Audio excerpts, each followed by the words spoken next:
tout, et les choses vont se compliquer.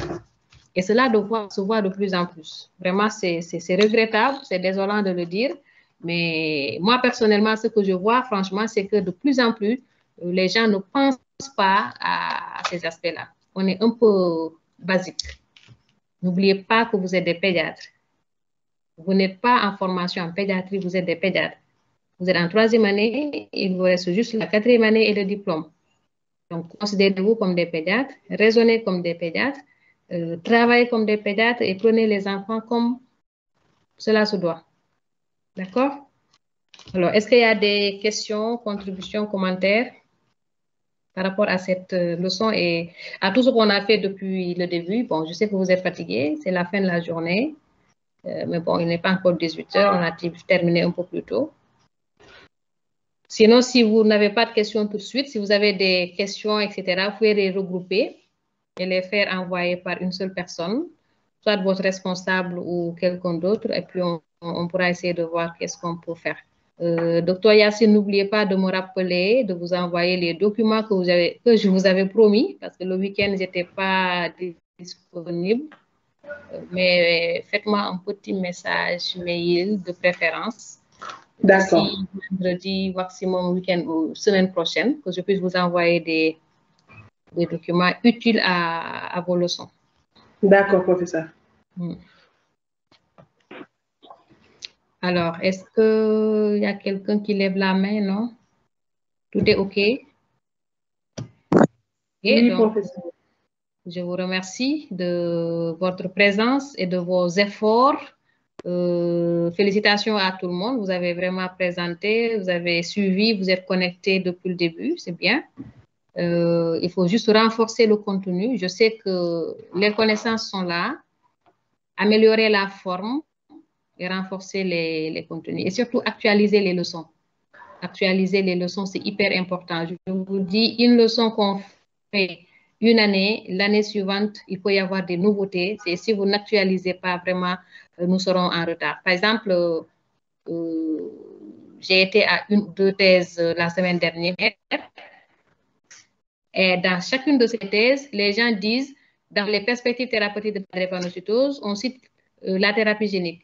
Alors que la thérapie génique, elle est appliquée. Elle n'est plus une perspective thérapeutique. C'est une réalité. C'est comme si aujourd'hui, vous faites une leçon sur la drépanocytose et dans les perspectives, vous dites thérapie génique. Non. Thérapie génique n'est plus une perspective thérapeutique. Thérapie génique est devenue une actualité thérapeutique. Un peu. Donc, si vous prenez les leçons des années passées, vous allez reproduire les mêmes erreurs. Il faut actualiser les connaissances. Vous prenez un article récent dans le domaine et l'article va faire le point sur l'actualité et vous êtes tranquille. D'accord? Ayez l'habitude de travailler comme cela. Même si vous êtes à la garde, vous avez des choses que vous ne comprenez pas, c'est bien d'aller revisiter les cours précédents. C'est bien parce qu'il y a des choses qui sont là, qui ne changeront jamais jusqu'à la fin du monde. Mais il y a des choses qui vont constamment changer. Et c'est cela la science. La science évolue. Il faut évoluer au rythme de la science. Un traitement aujourd'hui peut ne plus être adapté dans 2 jours. C'est comme le traitement du palu. Il fut un temps, on utilisait la chloroquine. Elle n'est plus d'actualité. Ensuite, c'était la quinine. Actuellement, on est au dérivé de l'artémisinine.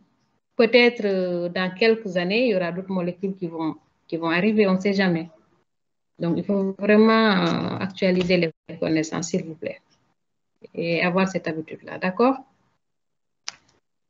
D'accord, professeur.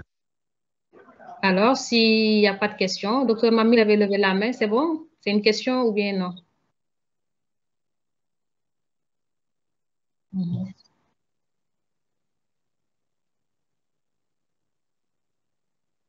Pardon, vous avez? Oui. Moi, il n'y a pas de problème. Tant que c'est pour vous, avec vous, oui. Mais ne me mettez pas dans les réseaux sociaux ou dans les plateformes, tout là. Je vous autorise pour vous partager, oui, parce que ça, c'est vous, hein, c'est votre cours, c'est à vous. Donc, tout ce que je dis, c'est dans le cadre de l'enseignement. Il n'y a aucun problème. Non, il n'y a pas de souci. Vous pouvez partager. Et autre chose, il y a également le DU drépanocytose, organisé par l'ONG DREP Afrique. Peut-être je vais partager le lien avec Dr Yacine. Pour ceux qui sont intéressés, c'est un diplôme interuniversitaire qui est organisé par une ONG qui s'appelle DREP Afrique. Et l'ONG organise, mais les enseignements sont dispensés par des binômes de Français et d'Africains, spécialistes de la drépanocytose. Et les cours se font en présentiel à Dakar. Donc, tous les pays concernés, c'est presque 13 pays de la sous-région. Et les cours se font à Dakar, au Campus France. Et les enseignants sont en binôme. Et c'est vraiment intéressant. Si cela vous intéresse, si cette année, ce n'est pas possible, ultérieurement, lorsque vous aurez fini votre formation, si vous êtes intéressé, ou bien si autour de vous, il y a des gens qui sont intéressés, vous pouvez partager.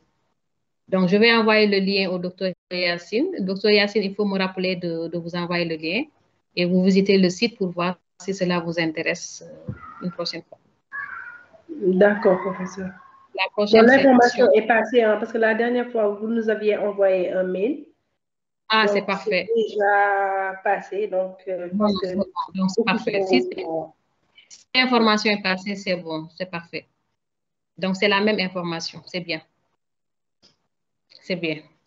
Alors, je vous remercie. Je vous souhaite une bonne continuation pour la formation et la suite de vos séminaires. Et à très bientôt. La séance est levée. Merci. Merci. Merci. Allez. Au revoir. Merci, professeur.